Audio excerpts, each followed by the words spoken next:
கிருஷ்ணகிரியில் அதிரடியாக 141 டாஸ்மாக் கடைகளின் ஊழியர்கள் திடீர் வேலைநிறுத்தத்தால் அண்டை மாவட்டங்களுக்கு படையெடுக்கும் மதுப்பிரியர்கள்.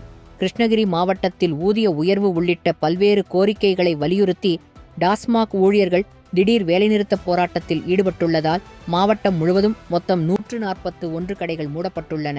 இதனால் மதுபானங்கள் கிடைக்காமல் தவிக்கும் மதுப்பிரியர்கள் அண்டை மாவட்டமான திருப்பத்தூருக்கு படையெடுத்து வருகின்றனர். குறிப்பாக திருப்பத்தூர் மாவட்டத்தின் எல்லையோர கொரட்டி டாஸ்மாக் மதுபான கடைக்கு கிருஷ்ணகிரி மாவட்ட மதுப்பிரியர்களின் கூட்டம் அலைமோதி வருகிறது. எல்லையோர மாவட்டங்களில் சட்டம் ஒழுங்கு பிரச்சினைகளும் போக்குவரத்து நெரிசலும் ஏற்படும் அபாயம் உருவாகியுள்ளது.